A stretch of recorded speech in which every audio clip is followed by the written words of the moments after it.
आज का टॉपिक है हमारे पास फ्लोरोसेंट लैंप, या जिसको अपन सामान्य भाषा में ट्यूबलाइट के कनेक्शन बोला जाता है।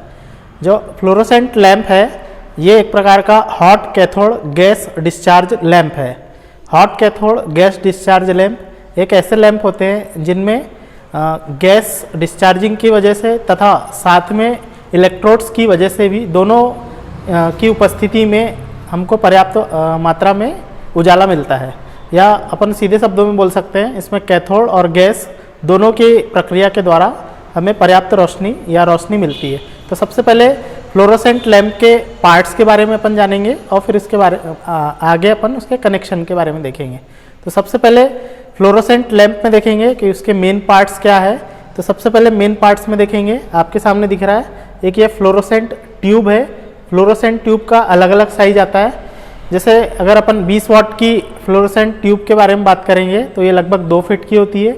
यदि 40 वाट की फ्लोरोसेंट ट्यूब के बारे में बात करेंगे तो वो 4 फीट के आसपास होती है।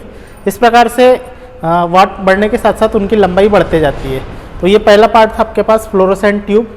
दूसरा पार्ट है, इसको बोलते हैं चोक, जो अलग अलग वाट की ट्यूब के अनुसार अलग अलग चोक पाए जाते हैं। जैसे 20 वाट की रॉड के लिए 20 वाट का चोक यूज़ किया जाएगा, वैसे ही 40 वाट की ट्यूब के लिए 40 वाट का चोक यूज़ किया जाएगा।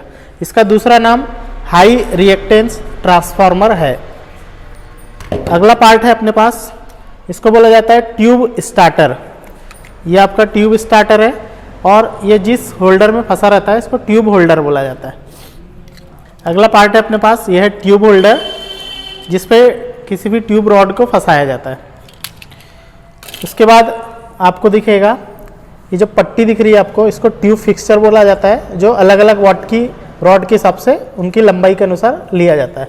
इस प्रैक्टिकल में अपन ने कुछ टूल्स भी यूज़ किए हैं, जैसा आपके पास है यहाँ पर combination plier, screw driver, wire striper, neon tester और मटेरियल्स के रूप में फिर ये आपका पीवीसी टेप, या जिसको इंसुलेशन टेप बोला जाता है। तो इसके कनेक्शन करने के पहले सबसे पहले अपन सर्किट डायग्राम का अध्ययन करते हैं कि सर्किट में क्या क्या चीज़ें हैं और कैसी लगी हुई है। तो आपके पास यहाँ पर एक फ्लोरोसेंट लैंप का कनेक्शन दिया हुआ है। फ्लोरोसेंट लैंप में सबसे पहले एक ट्यूब रॉड यूज़ की गई है। जैसे आपके पास ये ट्यूब रॉड दिख रही है, इस ट्यूब रॉड के अंदर mercury gas plus argon gas उपलब्ध होती है। उसके बाद इस ट्यूब रॉड के साथ में एक ग्लो टाइप स्टार्टर लगा हुआ है। ग्लो टाइप स्टार्टर जैसा अपन ने ये देखे थे, ग्लो टाइप स्टार्टर के अंदर हीलियम गैस भरी होती है, जिसमें 2 इलेक्ट्रोड्स होते हैं। इलेक्ट्रोड्स के आपस में संपर्क होने की वजह से जो है इस फ्लोरोसेंट लैंप का सर्किट कंप्लीट होता है और ये ट्यूबलाइट को चालू करने के में सहायता प्रदान करती है, इसलिए इसका नाम स्टार्टर है, ट्यूब स्टार्टर है। उसके बाद इस कनेक्शन में आगे देखेंगे, इस कनेक्शन में एक चोक लगा हुआ है और एक कैपेसिटर भी अपन अपनी उजाले में परिवर्तन के अनुसार लगा सकते हैं।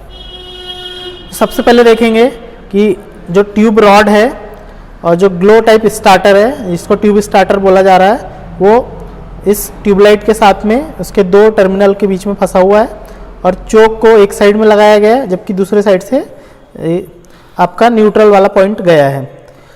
इस ट्यूब स्टार्टर में, या अगर अपन इस केवल ट्यूब की बात करेंगे, फ्लोरोसेंट ट्यूब की बात करेंगे, तो इसमें अब 2 इलेक्ट्रोड्स लगे रहते हैं जो उसके एंडिंग सिरे पर होते हैं। जैसे अपन इस ट्यूब की बात करेंगे, इस फ्लोरोसेंट ट्यूब की बात करेंगे, तो इसके इस एंड में और इस एंड में 2 तरफ इलेक्ट्रोड लगे हुए जो टंगस्टन के बने होंगे।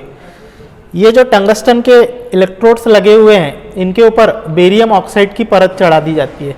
बेरियम ऑक्साइड की परत चढ़ाने से क्या होता है कि ये अपने में से फ्री इलेक्ट्रॉन्स को आसानी से मुक्त कर देते हैं, या अपन बोल सकते हैं इलेक्ट्रॉन्स को मुक्त करने के लिए इन टंगस्टन के इलेक्ट्रोड्स पर बेरियम ऑक्साइड की परत चढ़ा दी जाती है।